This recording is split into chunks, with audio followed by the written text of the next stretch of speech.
Okay, first off, a little explanation. The title of my talk was Mormon Prophets I've Known. I deliberately chose Mormon and did not say LDS because only the first part of this is about regular LDS. The second half is going to be about polygamous prophets I have known. Because through the years, just about everybody's tried to put me on the straight and narrow and call me to repentance. So I have a few stories and a lot I can't remember. This is not a complete list of prophets I've met. I lost count. I always used to joke with people that I was going to write a book, True Prophets I'd Known. So this is the closest it's going to come to the book with the few that I can remember at this point in my life. Okay, to start things off, for those of you that don't remember that much or know that much about how all this got started, back in the 1950s, is there anyone here that remembers the 1950s? Wow, look at that. We got a few old timers here. Back in the 1950s, studies on Mormonism were sparse. Most of the material out was faith-promoting material. The main book that would have been available to you about Mormonism, if you were critical or looking for someone who was critical on Mormonism, would have been Fran Brody's book, No Man Knows My History. Well, somewhere along the line in that time period, my mom and my aunt found Fran Brody's book, and eventually my grandma as well. My family background is Brigham Young. My great-great-grandpa was Brigham Young, who became the second president of the LDS Church. And I grew up being told the great heritage I had that we were from the legal wife, Mary Ann Angel. However, when we get to the next generation, Brigham Young Jr., who's my great-grandpa, who was an apostle, no one said anything about which wife Abby was. Now, Abby was alive till I was almost around 12. I just knew her as the widow of Brigham Jr. She was not wife number 1. She was wife number 3 or 4. And at that stage in history, it gets harder sometimes to figure out how many wives different guys had because they're all running from the law. In the 1880s, the federal government was trying to arrest the different LDS leadership. So Brigham Jr. was kind of on the hideout from the federal government for practicing polygamy. And so in 1887, he's traveling down in Arizona on church business and meets the Stevens family down there. And they have a 17-year-old daughter who's very attractive. And in our biography, Lighthouse, you'll find a picture of Abby in there. She's a nice-looking young girl.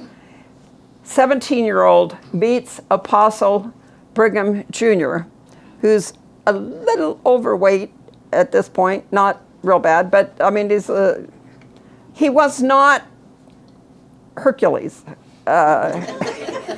So what induced Abby to marry a guy in his 50s when she's 17? And you have to understand the polygamy culture of the importance of a plural marriage at that time was to ensure your eternal place with God and your exaltation. And so to marry an apostle would be such an amazing thing for a young girl in Arizona who's living out on the edge of the Navajo reservation, bunch of sagebrush. I mean, there's a reason the government gave them that land, you know, because that's nothing. And so, anyways, here comes an apostle. He has means. I don't imagine there were many guys around in her town in Taylor, Arizona, that had great prospects. So anyways, Abby marries Brigham Jr. in 1887. However, he is hiding out from the federal government for fear of being arrested. And there's a story about that in, I think it's in Lighthouse as well. Anyways, moving forward. Abby, because of being the last living plural wife of Brigham Jr., living into the 50s, was known and revered by the polygamous groups. And in years since, polygamists have seen more of their people coming out of their own groups. I have different ones from the polygamous community saying, oh yes, I knew your great-grandma Abby, because she was a midwife and a faithful supporter of the principle. So the polygamous groups also looked to Abby as this great role model, as well as the regular LDS. When she died, she had general authorities speaking at her funeral. I mean, she was very well respected by everybody. To me, she was just a nice old lady. And it never occurred to me when I'm seeing her in, I don't know how old she would have been, in her 80s or whatever. And I think there's a picture in here of her later. Anyways, I have pictures of her later with my grandma and my aunt. And she's just this old lady, you know. So I never envisioned polygamy as being anything to do with sex, if we can use that word here. Because she was just this old, pudgy grandma who was very sweet and very nice, you know. And so I just never even, I didn't even have the question of how many other wives Brigham would have had. And that's even a question in the family of how many that entails. So we think 6, but it depends on family search, family history, other documents, somewhere around 6. And it probably would have been higher, except that he's hiding out from the law. He did take at least one wife after the manifesto. And there was a book published called Solemn Covenant by a Professor Hardy at Nevada University, I think. And in it, he gives a list of 220 guys that took plural wives after the 1890 manifesto. And almost all of them are prominent people in Mormonism: apostles, stake presidents, mission presidents, bishops. They are the people that had enough pull to get secret approval by Joseph F. Smith to take plural wives. It was not the rank and file. It's the top leadership that are doing this. The church's duplicity in this birthed the polygamous movement, because you have this whole community of people that were faithful Mormons, living God's commands, that felt they had to keep living polygamy. And from that base, you get this generations of people all claiming authority to practice polygamy because of some of these people that were in the first go-around of polygamists hiding from the law, who felt they had to keep living it. And that's why later I'm going to talk about some of the polygamous prophets I've met. Okay. So my mom and my aunt, and I think my grandma at the time, read Font Brody's book in about the 1956 time period. My mom, we know, was having serious research questions because we have a few copies of letters that she was writing to the church historian's office asking questions. And so while I'm a teenager going to seminary and later to institute, I am not aware of how much my mom is delving into church history. But she starts talking to me about it. And she raises a lot of questions. She throws out a lot of data to me. And, you know, it's like, 16, who's paying attention? But when your mother is ragging on the church, you know, and I'm faithfully going to my meetings and everything, you know, my crazy mother. So I had heard problems. I hadn't investigated any of them. But my mom's becoming known in the church history office. Okay, so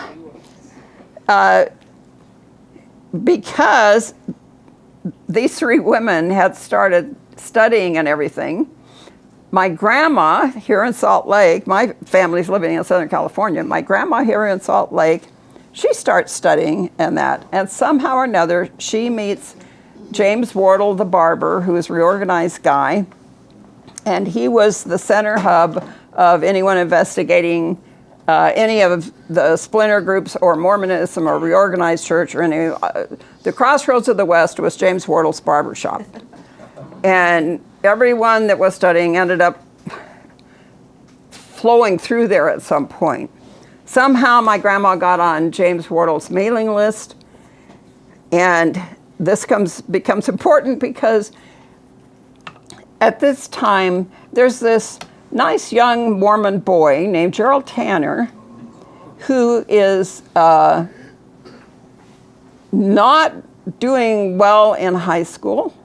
He's drinking and smoking and carousing around, and when he reaches the great age of 18, the bishop approaches him about straightening up so he can go on a mission.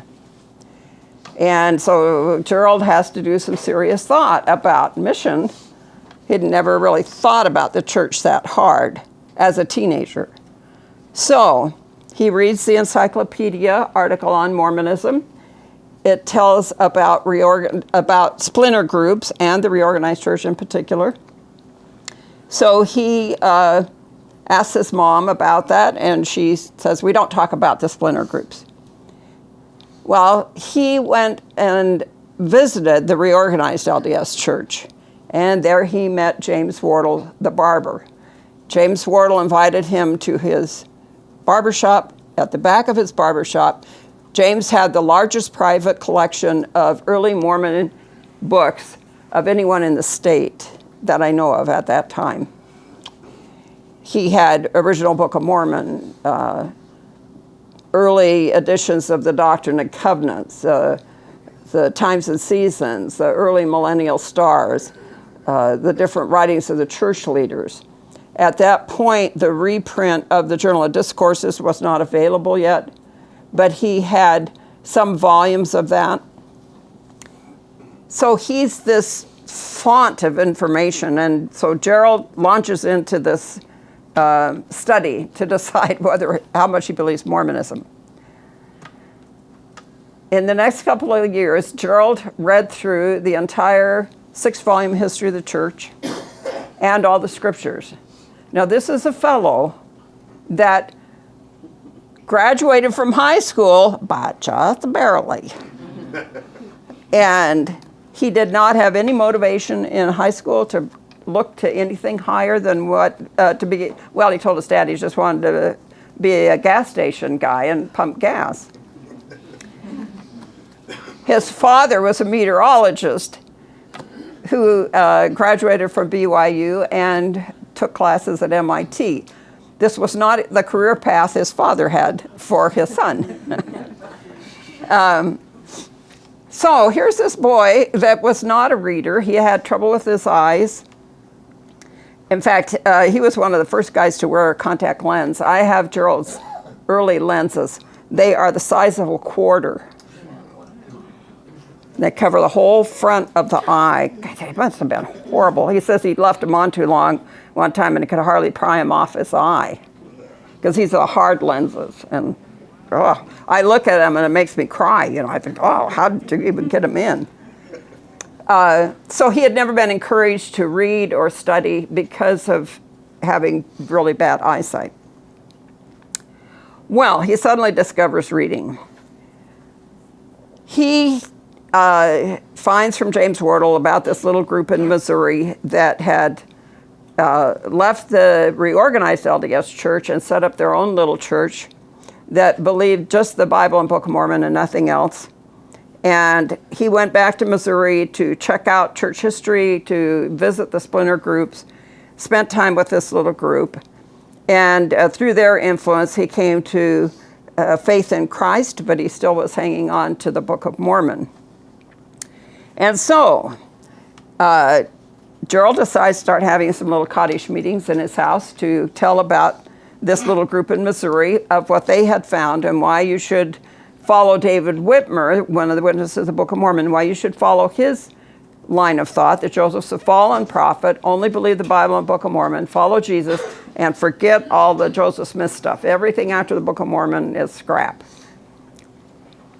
So he asked James Wardle if he had a list of people that might be interested in getting together for some cottage meetings at his folks' house where he could tell about what he had been finding and play a tape from this little group in Missouri. And that's how my grandma got on this list. And so she gets a little card inviting her to this meeting. I happen to be up in Salt Lake visiting her the weekend that she has this card inviting her to the meeting. She asks me to drive her there, and I reluctantly take her. And here's this cute guy. And on the front of our book is our wedding picture, and you can see he was a really cute guy. And wow, so I'm interested, sure. And so I said, well, come over to my grandma's house and tell me more. And Gerald was so sweet and sincere, and he comes over with all these books and photocopies. And I'm like, really? And so I'm 18.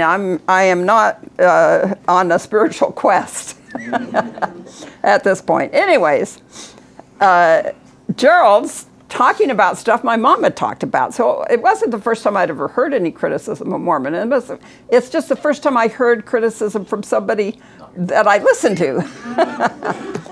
And of course, a 20-year-old good-looking kid knows more about everything than your middle-aged mother.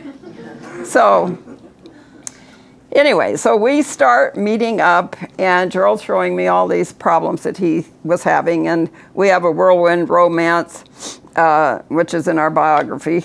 Then when we get married, we are living in Southern California first year of our marriage. And my bishop, we're back in my old ward because we were living in my folks' apartment back behind their garage. And so I'm still in the same ward. So my bishop wants to meet with me, Sandra, because they opened the church door, I was there. I had been teaching Sunday school before I went to Salt Lake on this trip. I graduated from seminary, Mormon seminary, and I was attending Institute of Religion. I had questions at Institute because of my mother, well, at seminary too, but had been put off on any answers. But here we are back living at my folks' place, and my bishop hears that I married this apostate, and needs to talk with me because he's going to try to help save the day. So I'm meeting with my bishop through that summer at different times. In September, Gerald asked me if I would go back to Missouri to meet this little group. He was hoping that they would be able to help me see the need for Christ, that it wasn't just a matter of leaving the Mormon church, that I needed to go further than that in my spiritual life and come to a real commitment to Christ. And he thought that being with these people would help model that to me. And I did go back, and it was an impact on me. I didn't accept the Lord at that point, but it did have an impact on me. Well, I was meeting with my bishop, and before and after that trip, he was a convert to Mormonism. He didn't know anything about church history and was floundering on what to tell me.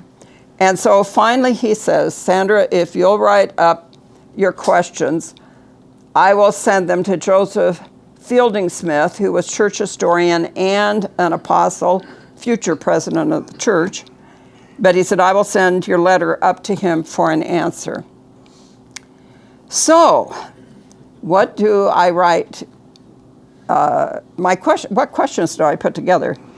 So, with a discussion with my mom, my aunt, and Gerald, we had all been looking at first vision problems. We'd been looking at the whole nature of God question, because we had seen in the Book of Mormon there was only one God, and it didn't seem to fit with the first vision narrative. If Joseph had really seen God in Jesus, why would the witness's statement end in the name of the Father, Son, and Holy Ghost, which is one God? Why would they have those kind of wording and things if they understood the first vision as the way it had always been presented to me?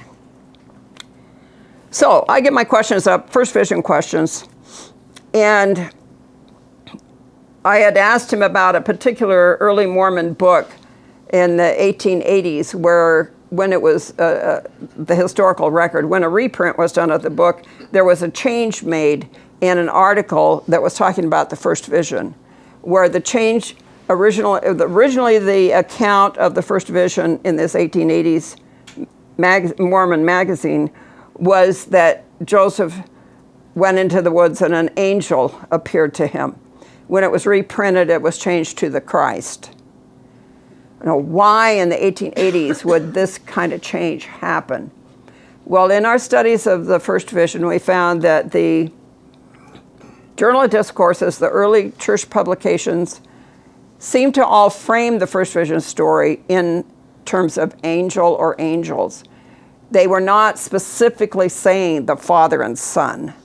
Now, Mormons today say, well, that's obvious. You just read the 1838 account in the Pearl of Great Price, and it's obvious that Joseph was teaching plural gods. Everyone came from a Protestant background into Mormonism at this point. They all came into it with an idea of the Father, Son, and Holy Ghost being one God. So when did they shift to plural gods? If they were taught the first vision from the first, why isn't that reflected in their writings? And you don't see emphasis in the early church of the first vision telling us that the Father has a physical form, or that the God and Jesus as two beings appeared to Joseph Smith. So there are all these kind of questions. So I'm writing this letter about my questions on the first vision, about this change in this particular historical record magazine.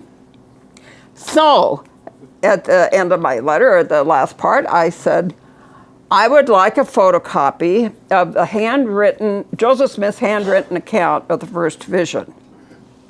I did not know Joseph Fielding Smith was hiding one.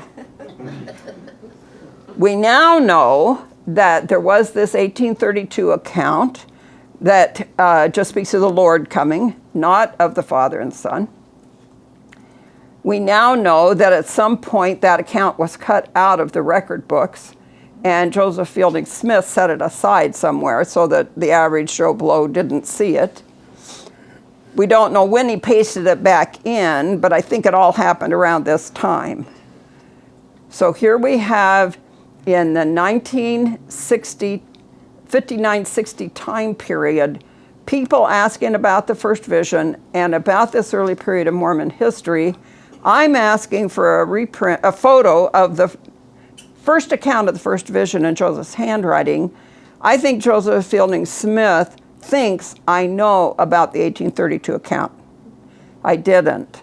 I just assumed they had to have a first account, right? I mean, that just makes sense. I want a photo of the first one, not the printed version. I want a photo of the first time he writes this down. Anyways, that leads to all kind of, we had so many meetings with church guys through this period of 59 to 60 that I can't even recount them all now. But the letter I got back, Joseph Fielding Smith wrote to my bishop. He didn't write to me. The bishop called me and said, I have the answer back and you can come to my office and I will read it to you. And you cannot have a copy. I will read it to you. Well, later I was able to shame the bishop into giving me a copy. He, I assume, retyped it because it's not signed. But he sent me a copy of the letter. Now, remember, I'm an 18-year-old, just married, young woman, seeking for truth, trying to figure out how Mormonism started, who's God, did he appear to Joseph Smith, what do I believe? If I believe the Book of Mormon, how do I believe Joseph Smith's doctrine of God? So these are the kinds of things that are troubling me. So Joseph Fielding Smith writes to my bishop, quote, those questions come from those who do not seek the truth, but rather are steeled against it. If this young lady would seek the Lord rather than the mouthings of enemies of the church and obtain a testimony of the gospel, she would not be susceptible to the supposed arguments and mouthings of enemies of the church. I tell you, Bishop, only those who do not seek to know the truth will quibble over this statement. This kind of argument is contemptible. It is used only by those who are in opposition to the work of the Lord. Then he goes on and says, now, that's a long letter. Now those who have concocted this plot, did you get that? Those who have concocted this plot have gone to considerable trouble to find other passages which seem to contradict this, meaning the church's official first vision account.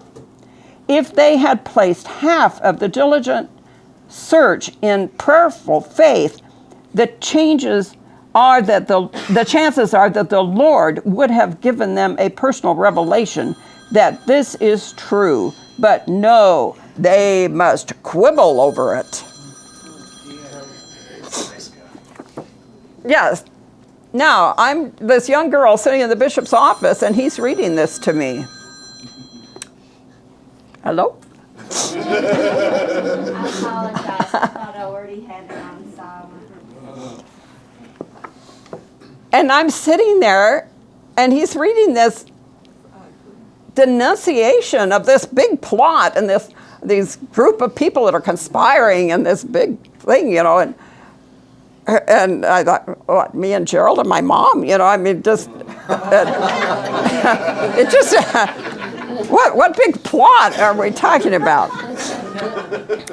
Okay, now, when he gets to the part about sending me a photocopy, Ron didn't quote the very last sentence of the letter, or the last part, and unfortunately, I have given all of my research files to the University of Utah Special Collections, so I have no way of accessing any of my material at this point, and so I had hoped to find in my stuff a copy of the letter, but I don't have it now. So someday they'll get it, it's all sorted out, and it'll be available. Someday at the university, the letters are in my files.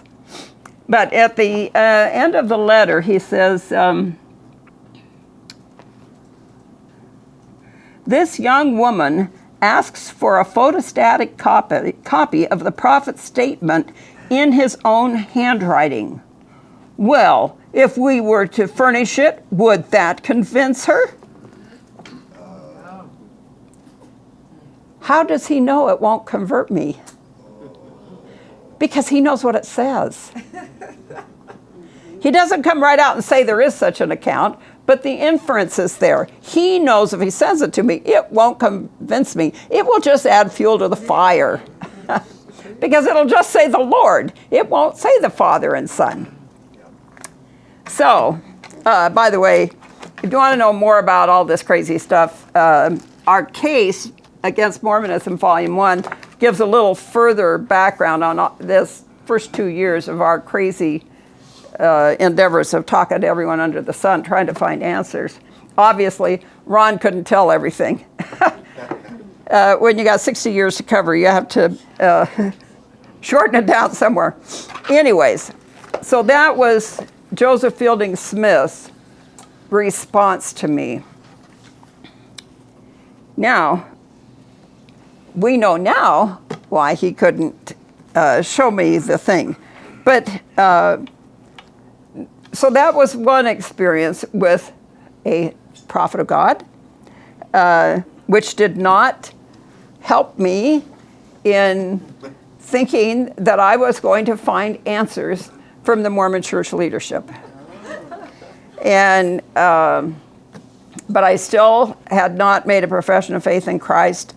That came in October of 59 through listening to a Christian radio station, and I think Ron tells about that in our biography, so I'm not going to go into all that, but in the midst of all of these meetings with bishops and general authorities and different people is this conversion experience. Okay, I gotta find out where I'm at on my notes. In September, before I accepted Christ, is September, Gerald sent me to Missouri. That meeting of those people helped, I think, to prepare me. So in October, when I heard this minister on the radio, to accept Christ. Then we continued our research and letter writing and meeting with different people till we get to June of 60. And at this point, I have now decided I'm going to formally leave the LDS Church. And I write up a dear friend letter telling everybody why I was going to resign from the LDS Church. I sent this to everybody. I mean, I had the ward list, and they all got one. And the general authorities all got them, the stake president, everyone I could think of, throwing caution to the wind as only young people do. I told everyone that I had come to faith in Christ and I didn't believe the Utah church anymore, but I told them I did believe the Book of Mormon, but I didn't believe anything else, and felt the first vision had a problem in it. And specifically in the letter I said there's a problem with the story of the first vision, and it looks like the church early on was just saying it was angels, and later it became important to be the Father, Son. And so the whole history just looks like it's a big mess. And so anyways, so my dear friend letter was telling them why I was leaving. Now, they didn't take kindly to this. And so in the 50s and 60s, you couldn't just resign from the Mormon church. You had to have an excommunication trial. And so there was only one way to get off their rolls, and that was when they said you were excommunicated.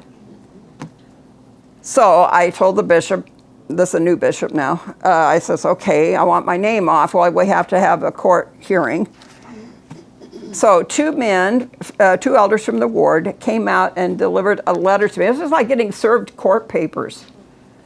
these two men came to the house, handed me this summons to church court to try me for charges of apostasy.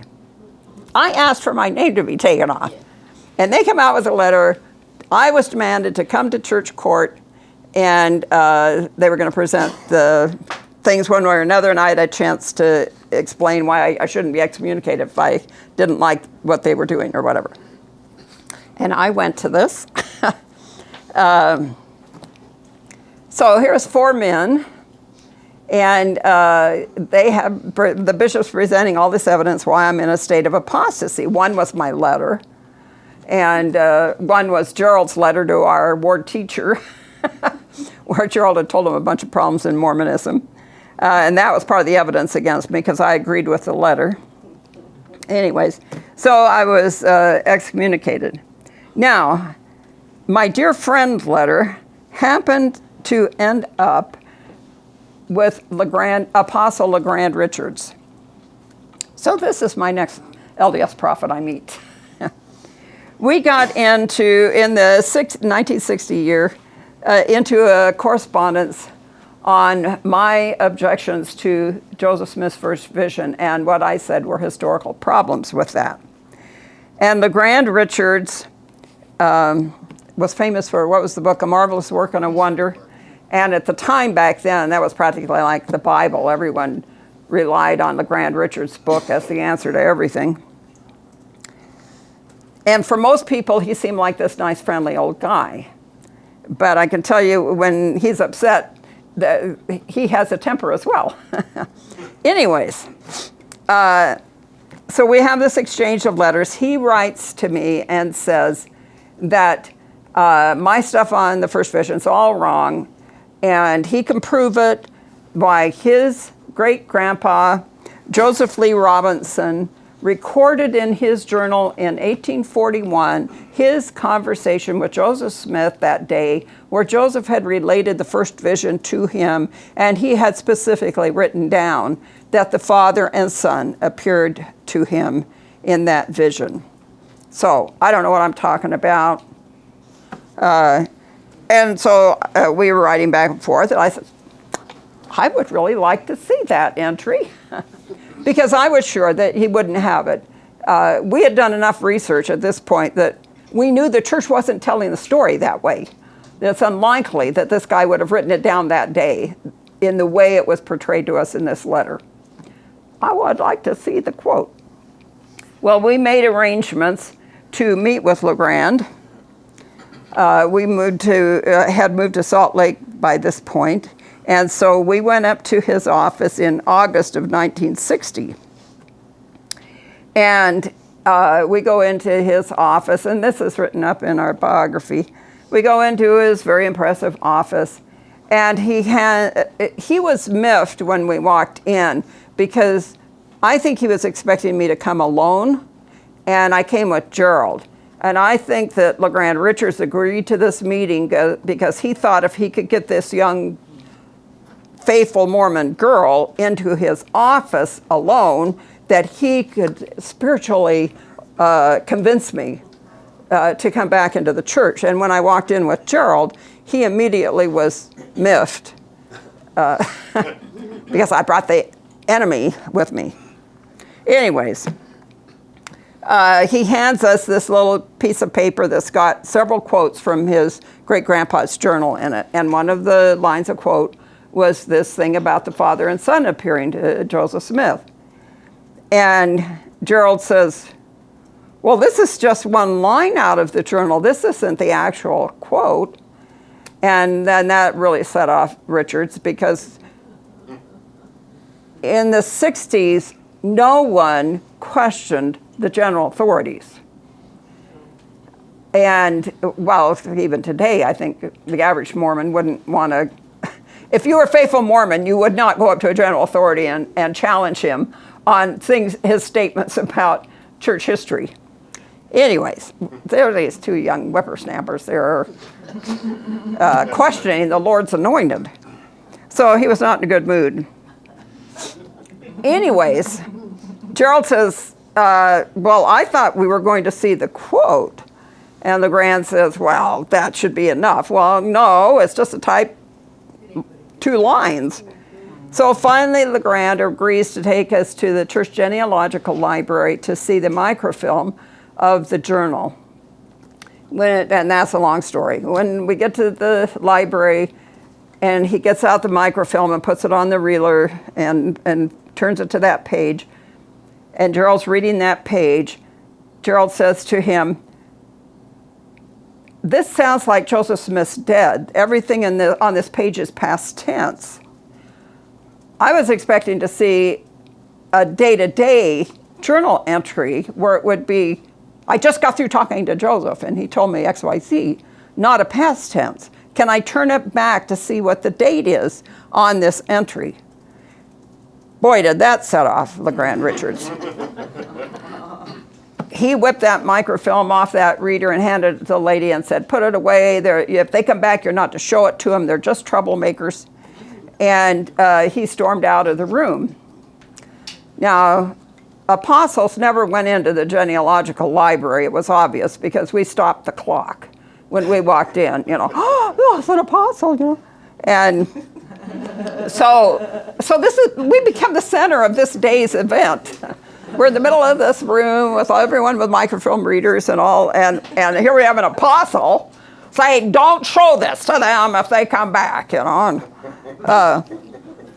I'm like, I don't know these people. I was very embarrassed. Anyways, so Gerald starts arguing with LeGrand Richards about why can't I turn the film back? Why can't I see the page before? If you have nothing to hide, you would let me turn it back. Yeah, so LeGrand got mad and he just turned and walked off. Well, I went back later and to the library to see it and was told the film had broke and it was out for repairs. Of course. And that happened for a couple of different times. Finally, a few months later, I was downtown and went into the library again.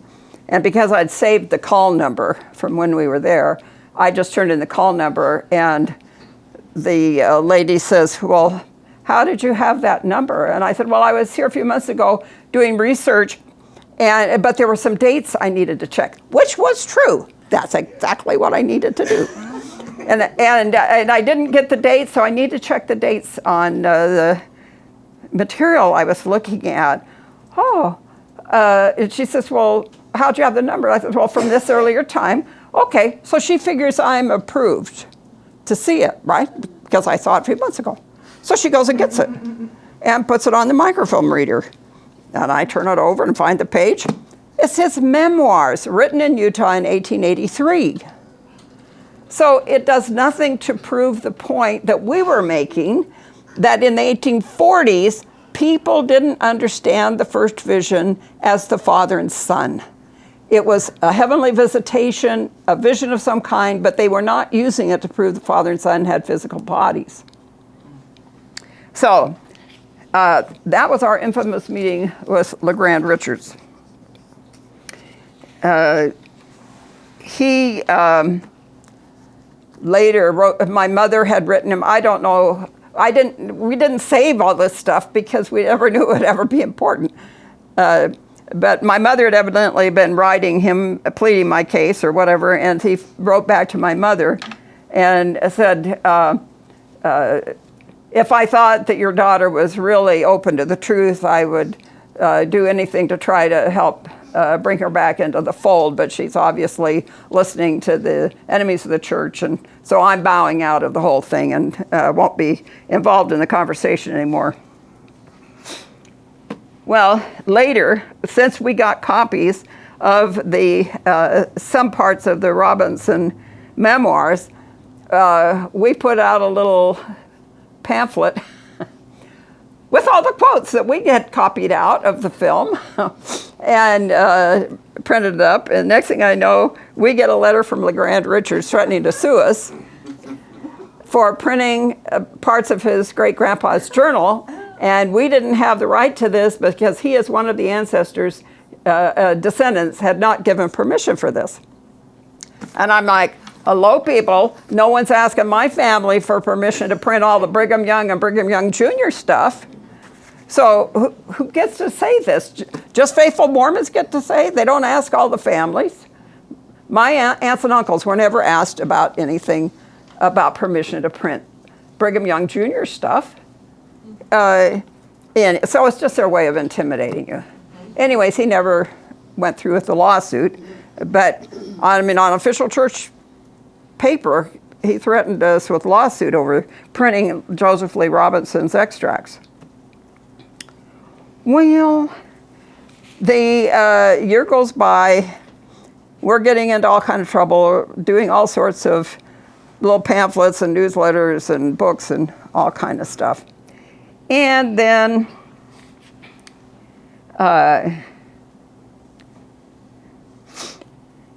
in the early 60s, racial issues were really fomenting across the nation, and they started to become an issue in Mormonism as well. And people began talking publicly about the Mormon priesthood ban. And it was becoming more of an issue, a lot of problems at BYU with other schools over the racial issue. And we happened to come across a copy of Apostle Marky Peterson's talk, Race Problems as They Affect the Church. This is a very racist talk given, I think, to missionaries in Norway or something. So it was an in-house talk, and it's quite racist. We got a copy. We decided to print it. And that did not make Marky Peterson very happy. So in 1965, we get a letter from Marky Peterson threatening to sue us because we're printing his letter. Let's see if I got that. I don't know if I've got that marked off. Well, I don't know where it's at right now, but I think that it's in Lighthouse, I believe. It's also in this case, volume 1. But anyways, Marky Peterson sends us this threatening letter, and in it he says that he understands that we've been printing some kind of material with his name attached, and he did not authorize this, and we have no right to be printing this. And if we continue, he's going to sue us. Well, we kept printing it. In fact, we printed his letter. And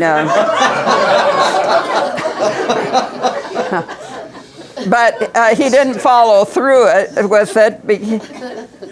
I think they were too worried about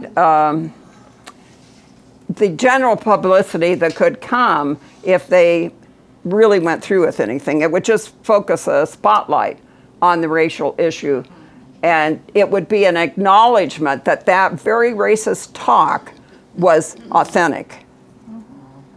And then everybody would have been mad at the church over his very insensitive racial statements. Well, he didn't go through with it. So that's my experience with Mormon apostles. It did not help my testimony. And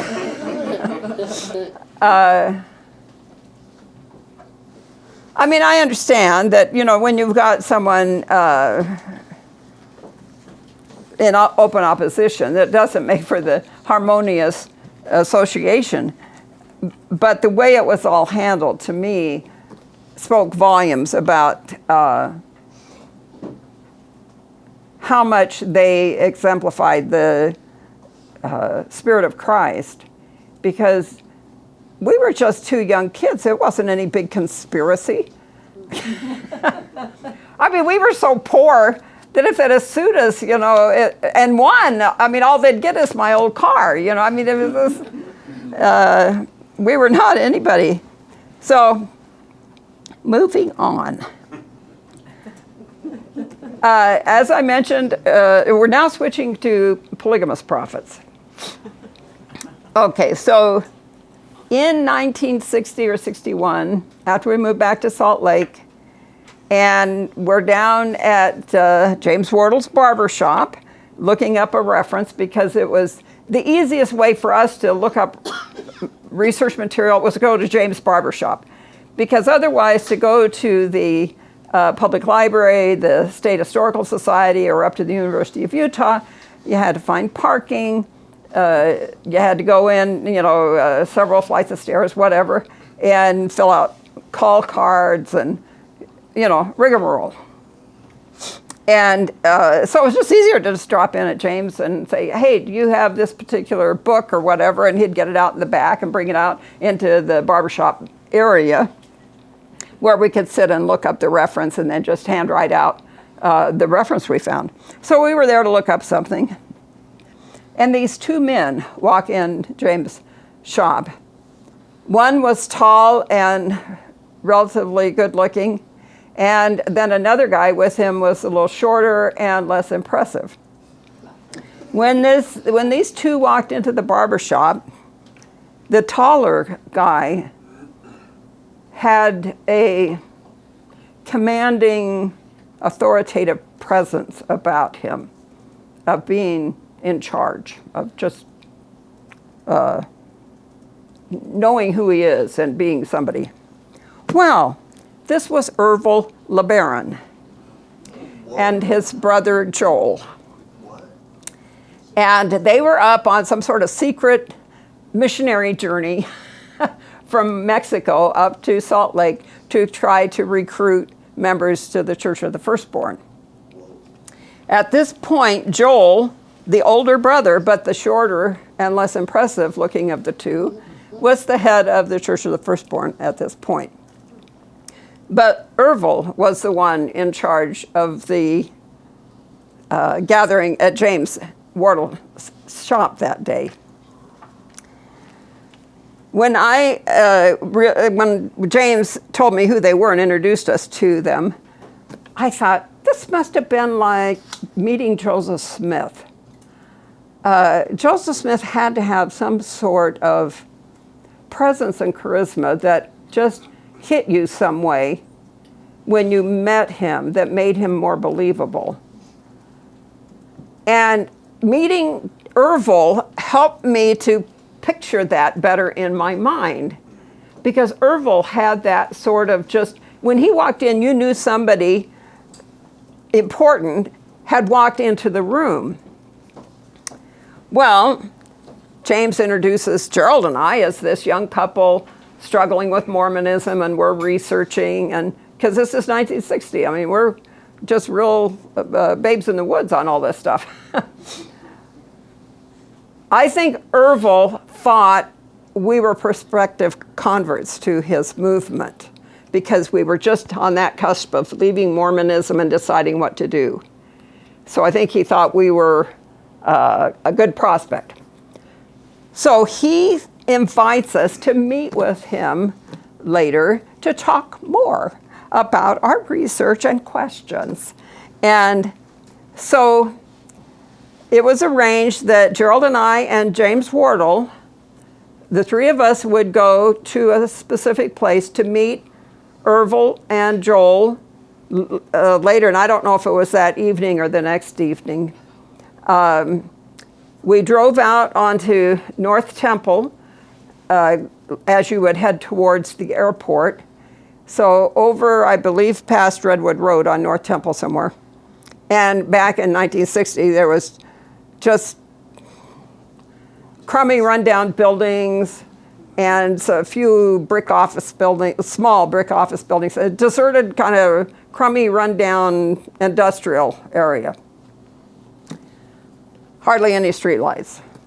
We're driving down and we come to this lot that has a red brick building on it, set back just a little from the street so that there's parking area in front of the building. And as I recall, there weren't streetlights or anything around it. So when you pulled in with your car, the car lights lit up the front of the building. We walk up to the door of this place and knock. It's like going to a speakeasy or something, you know, knock 3 times and whisper low. And I mean, it was just kind of creepy. Anyway, so we go up to this door. Some guy opens it, and yes, we're here to meet with Ervil, LeBaron. All right, you know, so we're ushered into this room, awaiting Ervil to come in. And I don't remember if Joel was with him or not, but Ervil was there, and proceeds to try to convince us of the whole prophetic authority thing that he had, and the apostolic succession of polygamy and all these things. And I don't remember if Wardle had mentioned to him that I was from the Brigham Young family or not, but I'm sure Ervil probably knew my great-grandma, Abby Stevens Young, that was still alive at this point. But anyways, he obviously thinks he's got the possibility of converting the Tanners. So we spent, I don't know, an hour or more talking. We were just curious. It was just a big adventure for us. The last thing we were interested in was polygamy. I mean, we had read enough of Brigham Young at this point that we were not interested in this at all. So we got through with our meeting and left, and that was the end of my exposure personally with Ervil. Now, Ervil and his family were not known as well publicly at that time. In polygamous circles, the LeBarons would have been known, but publicly they wouldn't have had that much traction. However, so this is in 1960, and gotta see on my notes here. Move forward 12 years. Ervil and Joel are now in leadership arguments over who should be the head.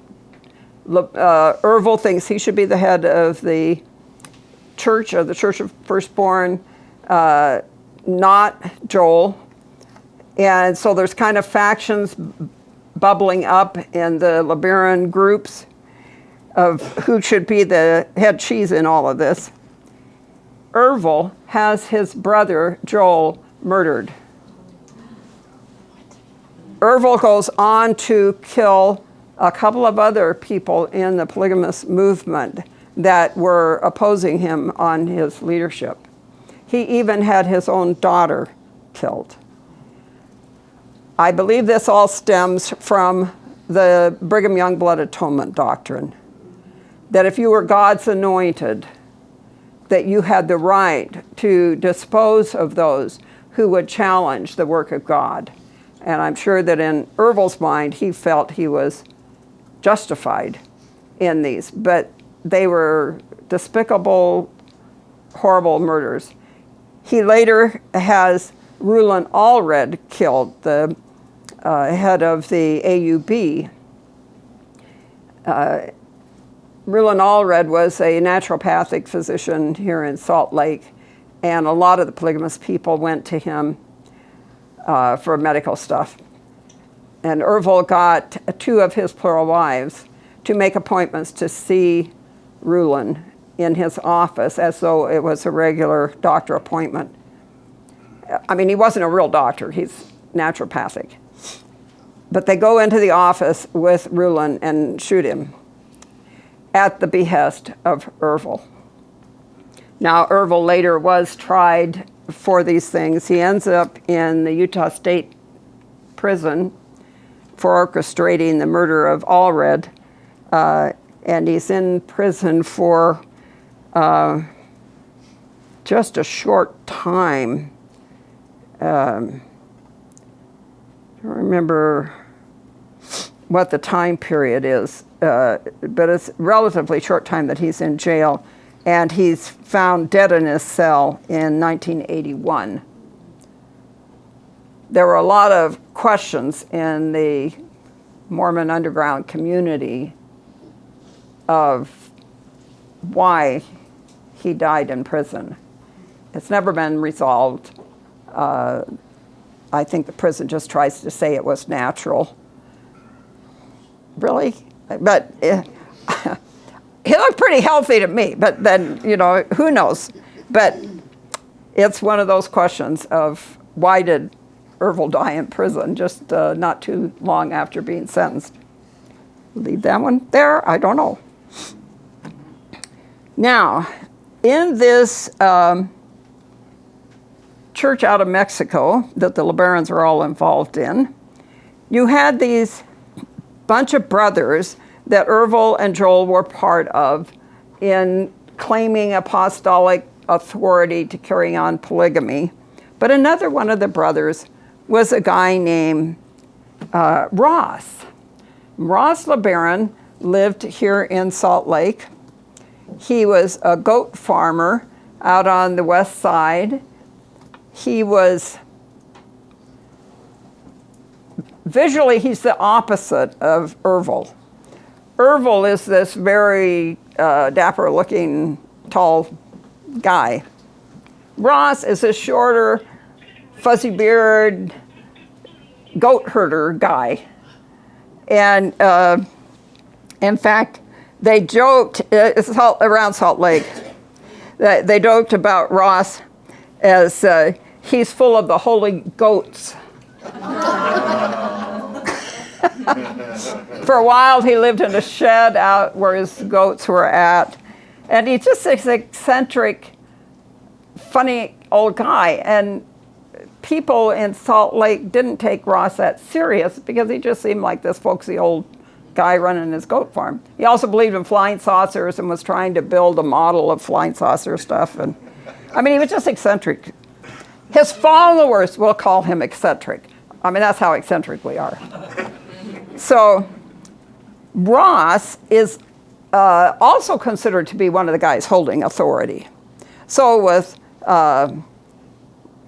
Joel dead and Ervil in prison and then later dead, so Ross has those clamoring around him that he must be the one mighty and strong. He's the prophet that should be leading things. Ross was not, he did not exemplify leadership qualities. I don't know what he was really like because I didn't know him that personally. I talked to him a number of times at James Wardle's barbershop, Crossroads of the West. I would go in there to look up a reference, and here would come funny Ross. Everybody showed up at James Wardle's.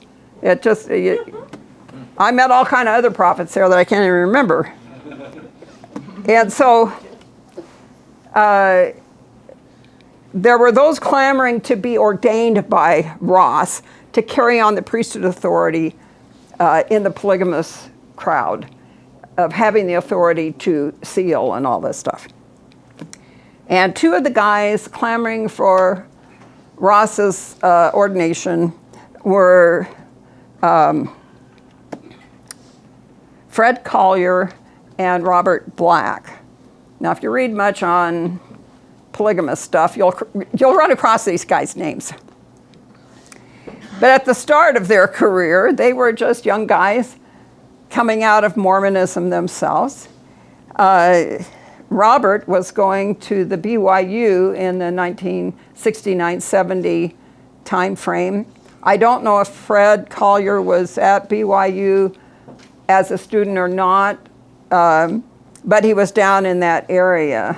And these guys hit on this idea that, okay, the church is hiding everything. They don't have priesthood authority. They're hiding it from the true servants of God. We have as much right to that as they do. We have more because we got the authority and all that sort of stuff. So they devised a plan of how to get research material out of the BYU library. If you went in and asked to see a microfilm of some old church document or something that Robert, being a student, in fact, he was studying library science, I believe, he'd get a microfilm of something and then switch the microfilm with one he brought in with him so that when he turned the microfilm back in, it would be his microfilm in the box. He would take the film out and get it duplicated, then come back another day, ask for that film again. There's old Mormon documents. I mean, how many people were checking all this kind of stuff? You know, I mean, it just, researching these old records was not that popular at the time. So I think they felt pretty safe that in the time lapse, no one else would be checking this microfilm out. he would go back, ask for the same film again, switch the films back. They used this technique, I don't know how many times, but for a couple of years anyways, if not longer, to get microfilms out of the BYU library. So a lot of the early reference material that started circulating around was from these guys. Now, the church thought we were doing some of this, and I thought, like, for funny. I mean, we walk in the church office building, they know who they would recognize us. They had our pictures in the security room for the guys that are security guards on Temple Square. We did go up one time to the church library during this period. We wanted to look up a reference in the church news section of the Deseret News, which was always this separate little magazine that would come out with the Saturday or Sunday paper, and you get this church news section. Well, if you went to the library to look at an old church news section, they would have you looking at a microfilm, and you'd have to go through the whole Deseret News to get to that section.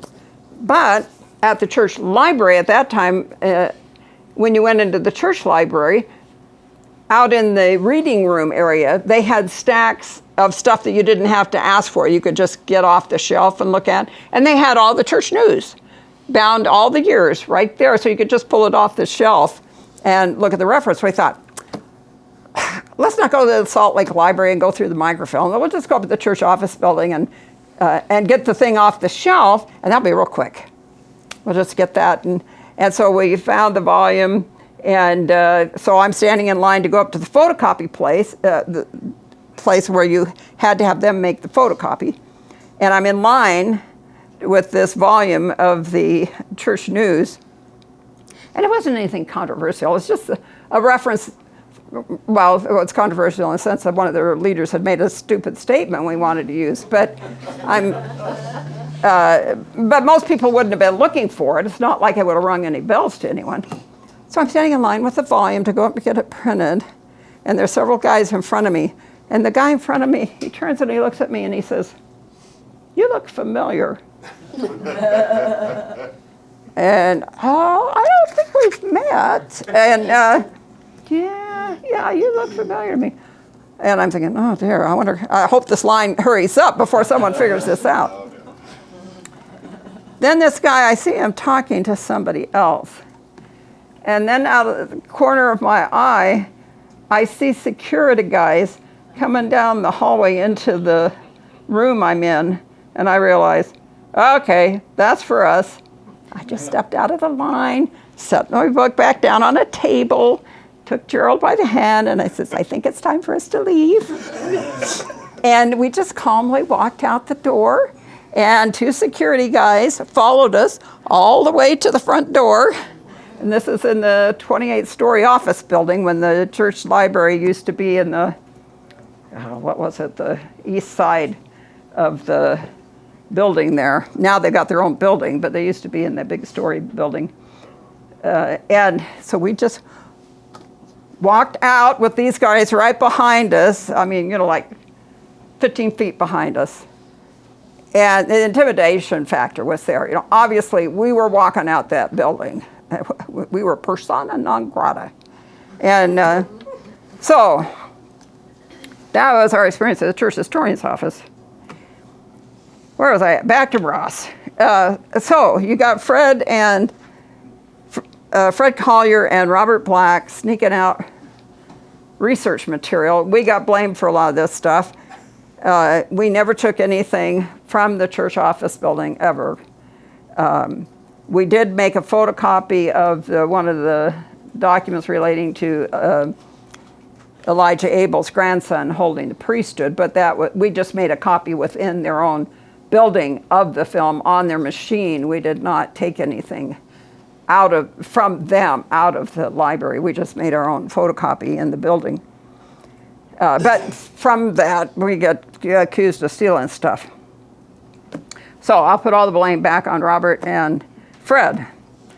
Well, Fred, when I met Fred, he was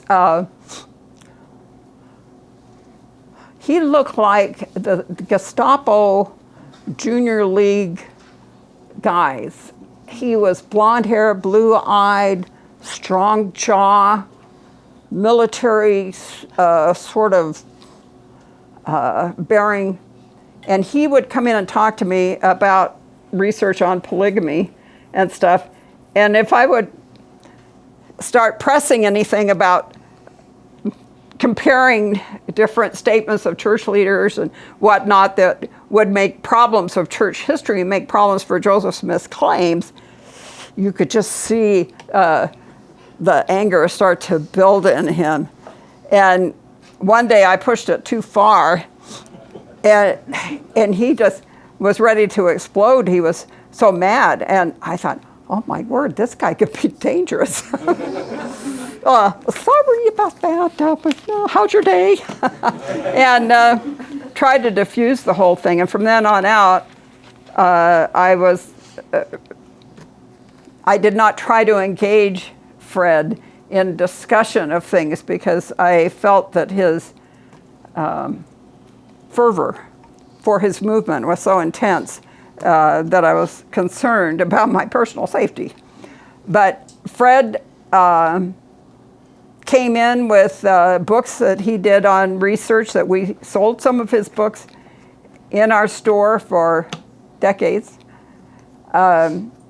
Everyone knew we didn't agree with Fred, but he did put out some reprints of some early Mormon material that were important for people researching Mormon polygamy. So I had quite a bit of contact with Fred. Well, Fred ended up claiming to be the one mighty and strong, and started his own compound out in Hanna, Utah, out in the mountains east, and got a few wives and a whole bunch of kids and set up some sort of colony thing out there. And as far as I know, Fred's still alive, but he's just a few years younger than me, and I haven't heard anything about him lately, so I don't know what his health is. But I know some of his children did leave the movement. I don't know how many are still in his movement now, but I saw Fred go from the beginnings through to this leader in one of the polygamous groups. Now his sidekick, Robert Black, also claimed to be the one mighty and strong, and I had contact with Robert for decades. Robert's still alive. He lives up in Ogden area, or up north. I don't remember just where. But Robert recently did an interview. Who was it with?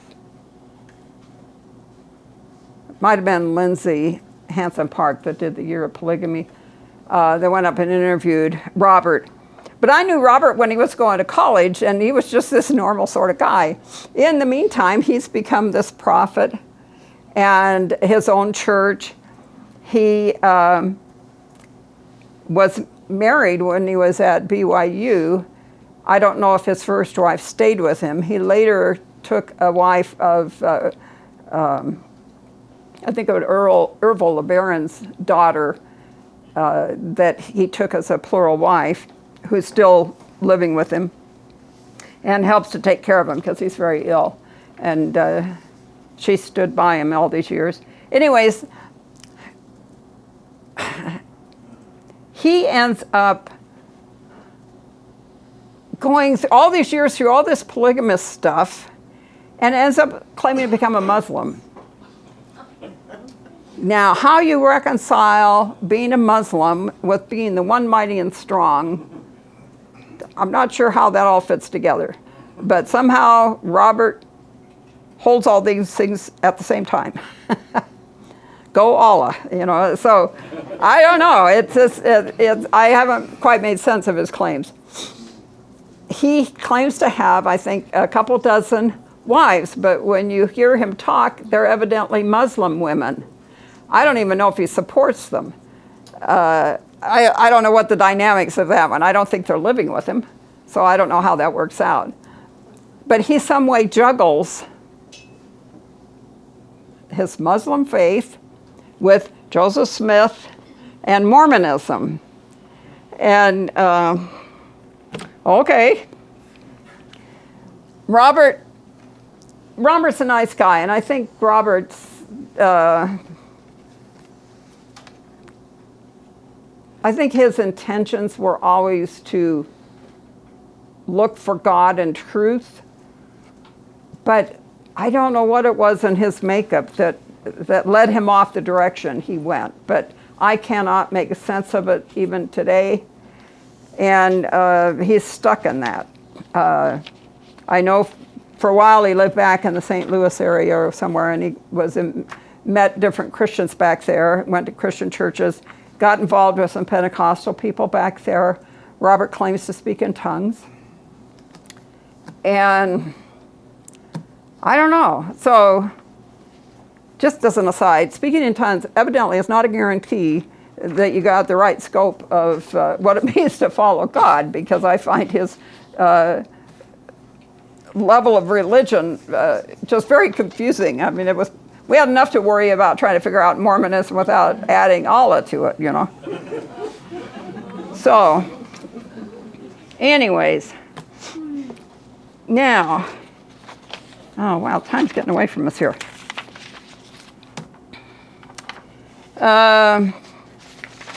Paul Kingston of the Kingston group, just touch on this quickly. My oldest daughter, April, went to high school with Paul Kingston. He is now the prophet, seer, and revelator for the Kingston group. He has somewhere between 30 and 40 wives and over 300 kids. Paul was a very intelligent high school student, took AP classes after graduating from high school. Oh, and he was school president in high school there at South High.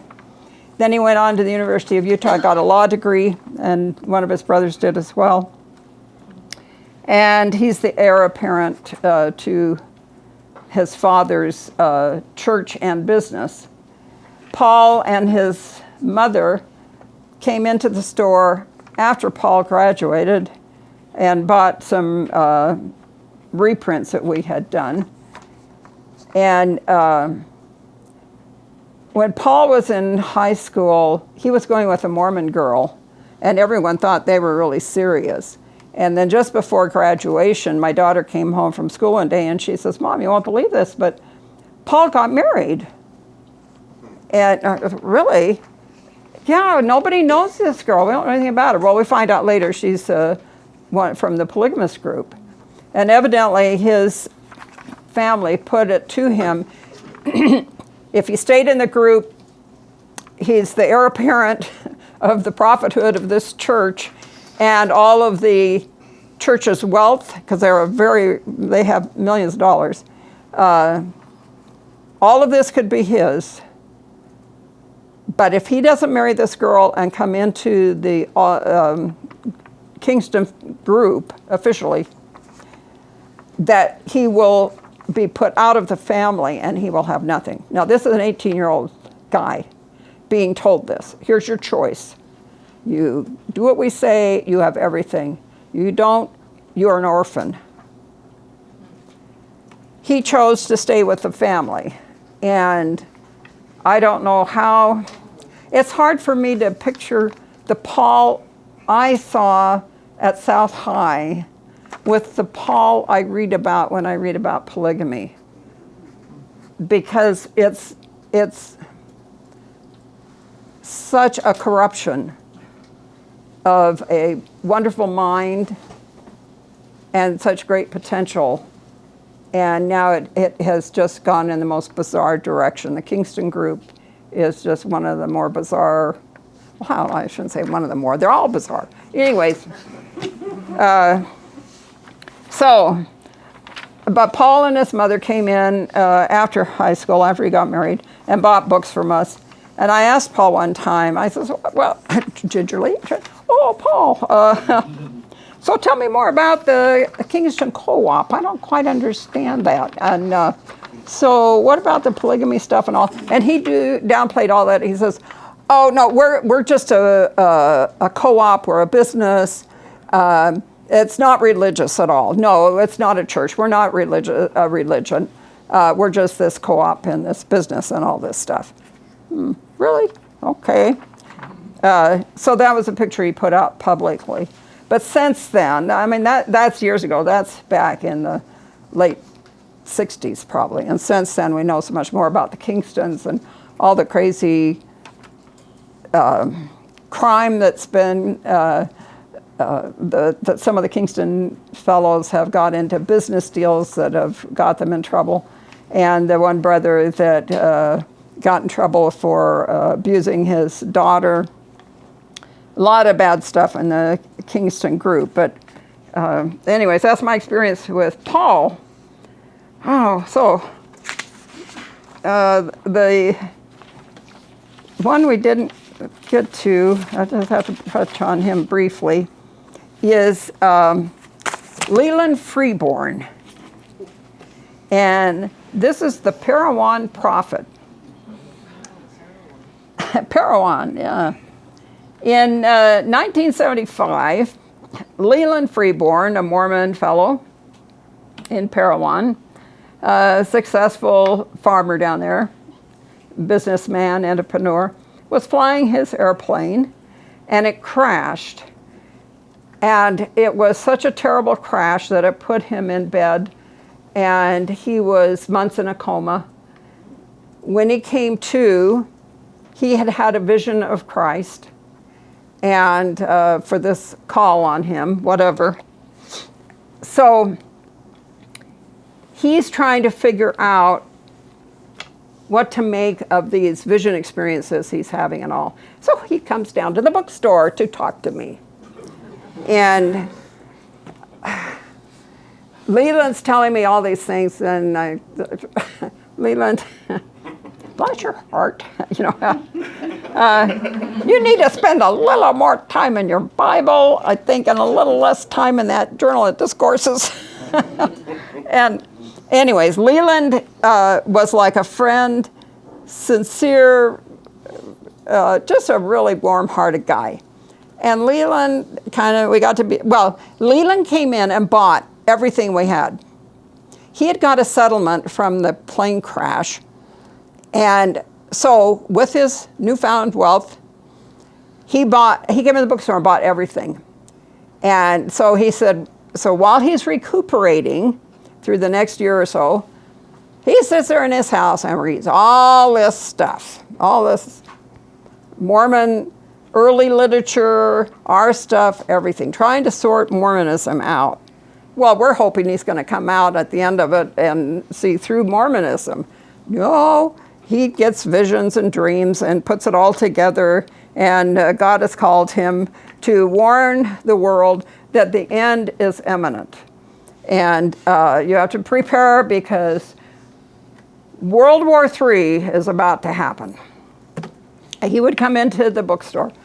Oh, Sandra, I'm so worried about you and Gerald. I love you so much. I just don't want to see you guys die in World War III, and you got to prepare. And he'd go on and on and on. And it's all going to happen November 23rd of that year, whatever year it was. Leland, tell you what, I don't think this is going to happen because I don't trust your vision on this. So after Thanksgiving, when this doesn't happen, I want you to come back and talk to me about why it doesn't happen. Oh, no, it's going to happen. I'm telling you, Leland, promise me you'll come back and explain this to me. Well, then I wouldn't see him for a year or two. And then he'd come back. Oh, Sandra, I love you guys so much. I just got to warn you, it's going to be World War III. Oh, yeah? When's this going to happen? Oh, it's December 13th, you know.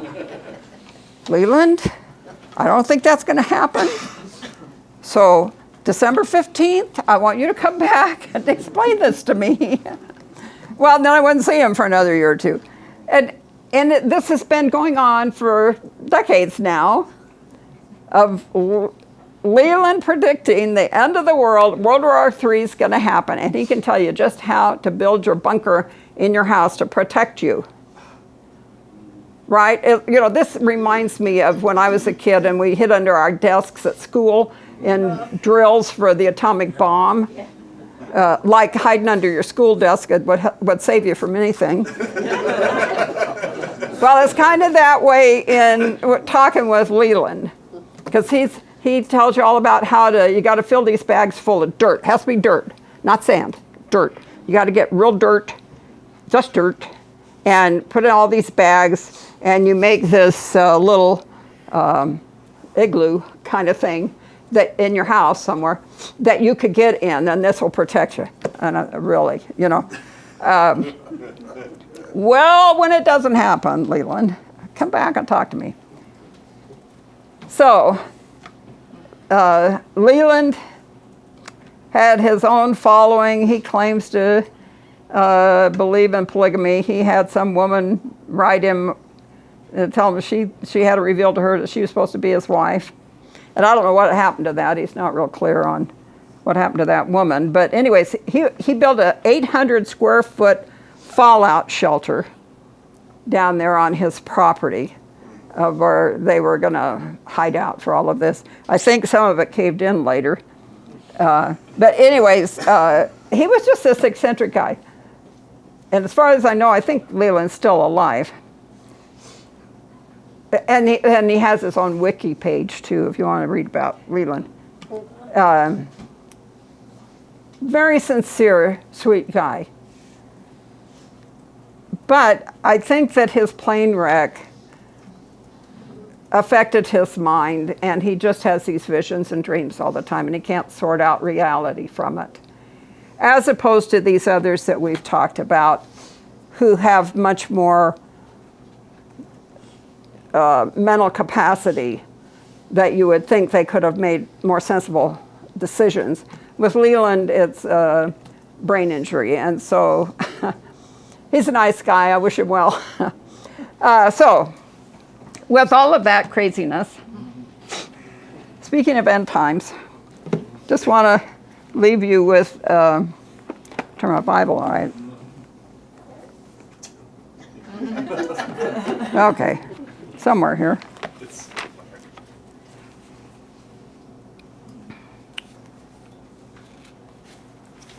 In closing, in 1 John chapter 2, verse 28, this in response to Leland and all of his group that are all waiting to set the world in order for the return of Christ. And now, little children, abide in him, so that when he is revealed, we may have confidence and not be put to shame before him at his coming. As Christians, we don't need to worry about setting dates or building bomb shelters or trying to find the one mighty and strong. We have God's record. Stay close to the Lord, and you won't have to worry if it's going to be December 23rd. It won't matter when Christ is coming back, because our trust is in the Lord, not in man or his setting of dates. And I think back over my life, I have seen so many setting of dates for Christ's return, not just in Mormonism, but in the Christian world too. Well, loosely Christian world, psychics and all kind of people. So thank you all. It's been a fun day.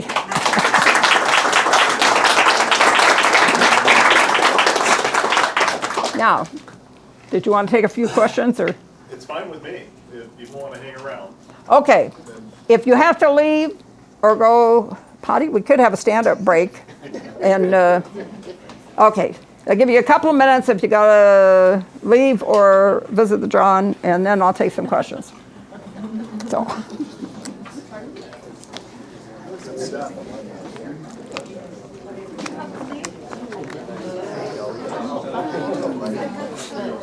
Our book is on sale out in the lobby, by the way. Shameless plug.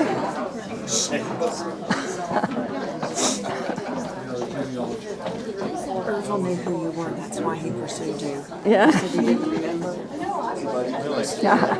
That's one area I don't know almost nothing about. So you were the originator of the CES letter, right? We were the book he used to write the CES letter. Well, your letter that went all the way to the top, you're the We were the forerunners. forerunner of CES letter. Yeah, I had to get up on my perch and get off my feet.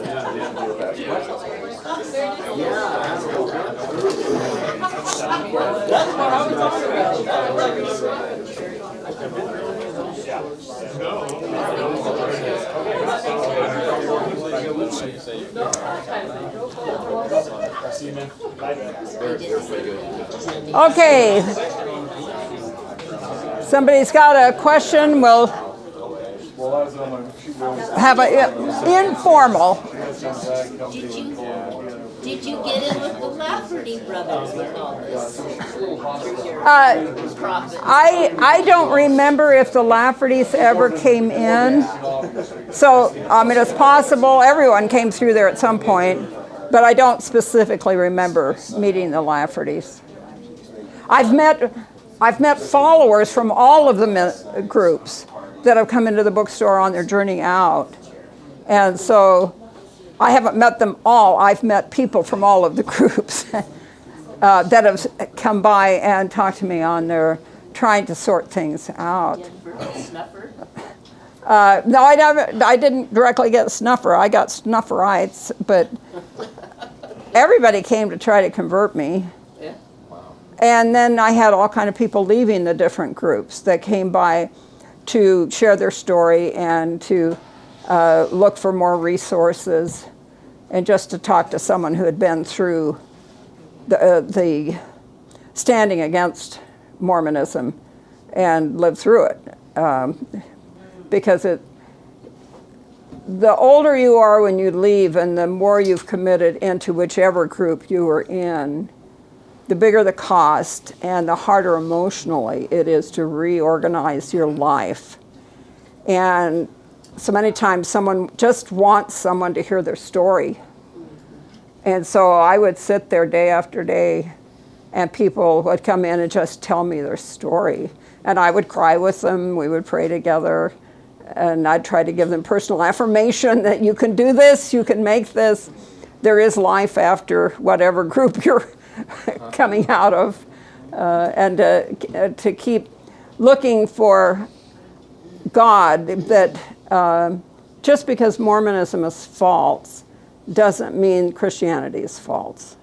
And that in coming out of something that was so all-consuming to your life, it's so easy to throw all belief out. You have been so deceived by man that it's hard to go on with faith anywhere else. And our Christian churches are not always as welcoming as we would hope to people in transition, because when you first start doubting and looking into things, trying to sort out Mormonism, some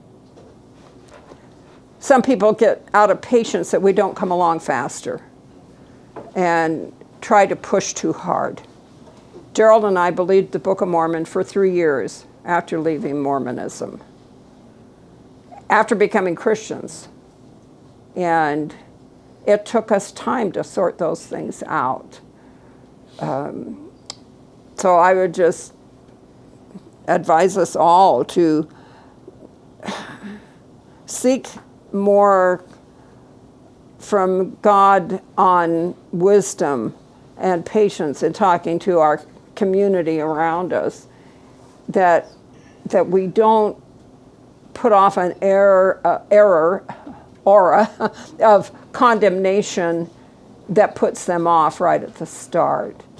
I had a situation in one church, Christian church, where a couple of Mormon ladies that were transitioning came into Sunday school, and a former Mormon lady in the class publicly asked them in front of a bunch of adult people, have you been born again? Have you accepted Jesus? Well, I believe in Jesus. No. Have you accepted him as your personal savior? And she just was going to she wanted a direct answer and hammering this home with these two ladies. Well, they didn't come back to church again. I happened to bump into them later at the grocery store, a couple of weeks later, whenever it was. And I said, oh, I miss seeing you in this class. And the one lady said, well, the way that woman embarrassed me with just hammering away on that, I just didn't feel welcome. And so, no, I won't be back. And I thought, how sad that we have to give people time to sort through all of it. If any, those of you that have come out of Mormonism, it's a lot to think through and to try to evaluate, to figure out the truth. And we need time to think that through. People would talk to Gerald and I when we still believed the Book of Mormon. Okay, I think you're a Christian, but why do you believe the Book of Mormon? You know, just... and God did bring us out of the Book of Mormon, but it wasn't overnight. It was a very difficult thing. So, anyways, next question. Yeah. About the Book of Mormon, what really made you realize that it wasn't what it claimed? Well, one of the things that really bothered Gerald when we first started our married life was we started reading the Bible and the Book of Mormon devotionally. And the more he became familiar with the Bible and the more he became familiar with the Book of Mormon, he started realizing how much the Book of Mormon depended on King James verbiage. The witnesses, David Whitmer in particular, which we had really studied Whitmer, talked about the Bible, the Book of Mormon being a divinely given translation, word for word. Every word had to be written down right. Then how could it have all of this King James direct phrasing in it?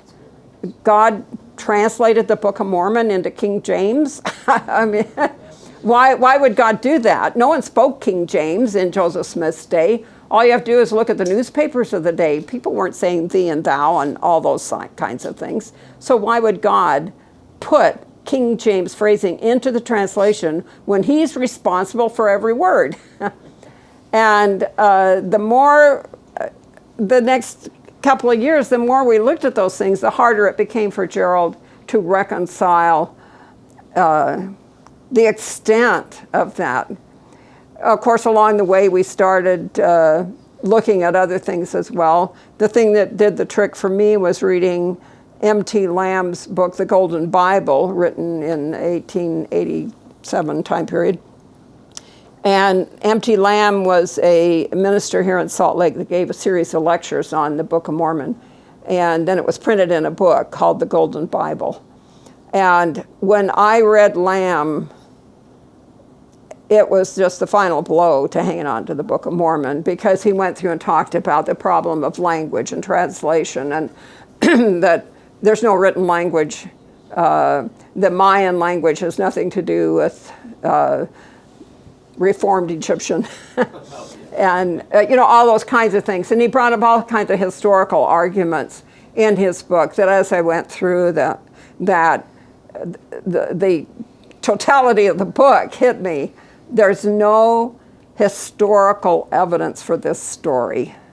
Why would I accept it as some way a divine given scripture more important than the Bible when we can't even establish where it happened? And there's no evidence for the people or the culture. The culture's all wrong. And Lamb talks about that in his book, how this doesn't sound like a Jewish community. This sounds like a Protestant community when you read through the Book of Mormon. And so that was the kind of the final blow on that. Is that book still available, the Golden Book? Golden Bible. It's on the internet. I downloaded it on the internet. Yeah, there are copies around. We did a photo reprint of it one time. Okay. Don't you have a digital copy on your website? Yeah, I think we have a digital copy on our website at utlm.org. We have all our books up on digital access. But Lamb's book was the pivotal one for me. He was way ahead of his time. I mean, it's a very detailed study of Book of Mormon My problems. browser won't let me go to your website because it says it's not secure. Okay, the And that problem, bothers me. we are currently in the process of correcting that, yes. Oh, good. Thank you. Yes. I cannot get into my own website right now. That's good to know. And Aaron is helping me with getting that redirected so it'll be back available. So stay tuned. It should be in a short while back available so we can all get into it. In fact, it hampered me in preparing for today because I couldn't even get onto my own site. But there you are. Yeah. I have two questions. Yeah. May I ask where you go to church now? Discovery Christian Community. Thank you. And then the other one was curious if to Wardle ever really did cut hair in that barbershop. Yes, he did. However, if you didn't want to look like a military cut, you probably didn't want to go to James. I thought it was a front for something. He'd get talking and he just, so. Gerald had James cut his hair once and he left it so short that Gerald would never let him cut it again. James was one of the most colorful fellows in the early 60s in Utah. But Where was it located? 424 South State. It's where the, Matheson Courthouse is now. It was a bunch of big old apartment buildings there, and he had a bottom barber shop, two-chair barber shop. It looked like the 1900 barber shop. Well, it was from the 1900. And this two-chair old barber shop. And there's a picture of him in our Lighthouse book. James was a real character. He liked to joke around that about being Groucho Marx, because they look like him.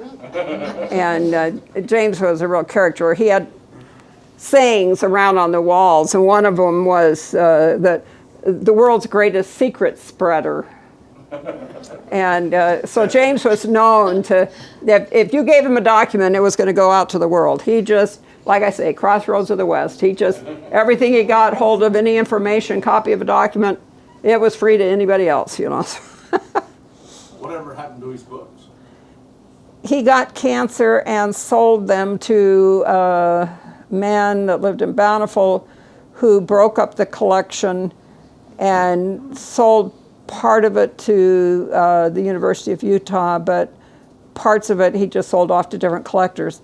He didn't just collect Mormon books. He had a huge collection of occult literature. When we did our book on magic and Mormonism, we used some of his material in his barbershop for research on that, because he had these occult old books and everything. And he had a whole bunch of stuff on roller skating. He was roller skating champion of Utah at some point.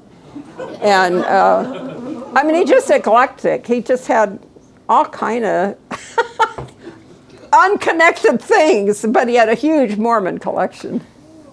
Yeah. Yeah. So you were talking about these guys who you met with and their sincerity. Yeah. You know, when you met with them. Yeah. Do you think at the beginning, when they take on this role as prophet or the one mighty and strong, do you think, like, just your best guess, I mean, we may never know, but like, do you think at first it started with a lie and they wanted that power for themselves, and then as time goes on they believe it, like, sincerely? Or what's your take? It's hard to say. It's hard to say. With the LeBarons, with Ervil, I think there had to be some mental illness there or something. I mean, most of the polygamists don't end up killing people. And so I think he was a little deranged or something. But Ross was a real odd duck. I mean, you could stand around and joke with him. You know, he would have loved the idea of tapers. But we hadn't thought of that one yet. So, but he just was, he had a good sense of humor about things. To me, he didn't come across as a true believer, but evidently with the believing crowd, he was the prophet. you know, who had the priesthood ordination or whatever. I mean, Fred and Robert Black thought he was very eccentric and a little crazy, but he'd been ordained. He had the ordination that gave him this power, and so they had to get it from Ross to be in line to be the next one, mighty and strong. Fred was a fanatic. Robert, I think, was a little more really searching for how to resolve all the problems to make sense of it all. But we have to remember these are all people that were steeped in Mormonism, with Mormon families, Mormon communities. Like the LeBarons in Mexico, they're part of the whole polygamous group that went there to practice polygamy because they believed it so much that they left the United States to keep living it. So they come from very radicalized family for the LeBarons. With Robert and Fred, they had very strong Mormon families.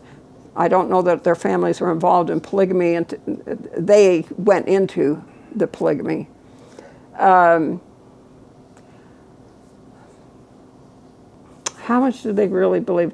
I don't know. When you have that kind of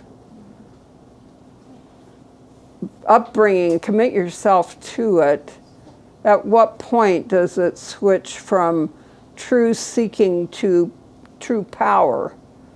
And I think there must be some point at which that becomes, the power becomes more important than the truth claims. And then you start justifying whatever you do. So that's my best guess. Yeah, thank you. Yeah. Yes, one of your earlier questions, you talked about how it takes years, sometimes even decades, Yeah. to kind of get a lot of things. Have you ever seen, like, planting seeds, the initial start? Have you ever seen, like, success? Like, what kind of successes work with that? Even though it takes years. Oh, yeah. Initial thing that really kind of... I am still getting letters from people saying, I want to apologize for all the bad things I said about you. and that I'm not, in fact, I just posted on my Facebook thing a couple days ago, a fellow that just wrote me and wanted me to know they had now become a Christian, was going to a Christian church. Oh, really? Oh. Yes. Well, thank you. Yeah. I kept you anonymous because I didn't know whether you want to be outed. And you'll notice that in the newsletter and on the website and that, I don't name people, and I try to take out things that will identify them in the community because you don't know what kind of problems you cause for them. And I've had, early on, I had a couple of situations where I left in just the smallest couple of details. One was where a woman had had a fire in her kitchen, and somehow that had turned some events around in her home or whatever, to where the husband had, some way it had got them into talking about Mormon issues or something. But I didn't think about the fact about the fire in the kitchen in the letter. And then I got contacted by the family that their family figured it out and that it outed them. And they were nice about it all, but I need to be a little more careful that in the Utah, or in the Mormon community, there's just too many eyes out. So I try to be careful, but I'm always glad when someone owns up to it. Yeah.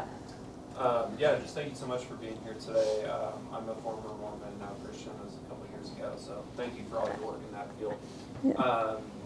Just had a quick question for, like, you mentioned a lot about polygamy, and obviously that still goes around in Utah, like, so much today, but it just seems like, as a Christian, such a hard, like, field to, like, there's not, like, a hotline I can call and, like, meet a bunch of, like, polygamists and, like, share the gospel with them, and, like, do you have any advice on how to build those bridges a lot of it is so shadowy and just like difficult, and I feel like a lot of people are. Well, I think you have to be some way already have friendships to people in the community. They are leery of outsiders.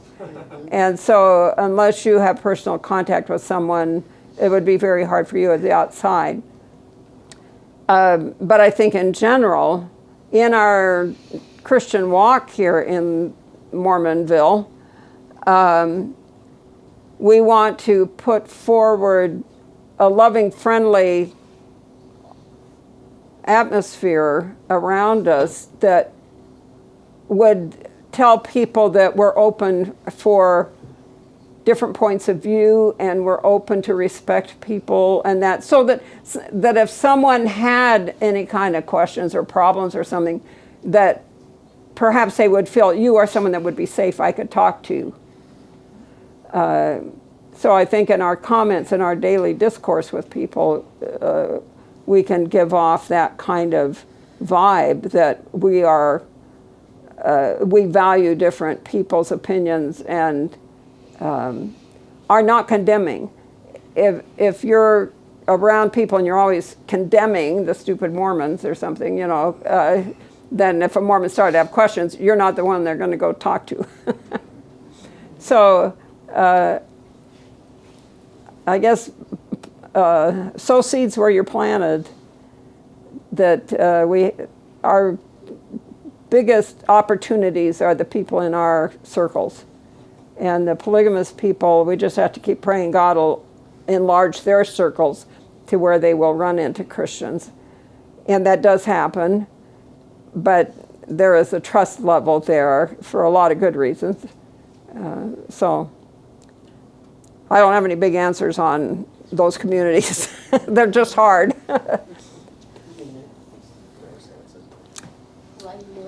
Yeah. Yes, I liked your story about Joseph Fielding Smith, and my question is, I think back to the Salamander letters and things. Yeah. Do you think the current church prophets and leaders, they're aware of like First Vision and such, but they're just keeping it as deception to the current members?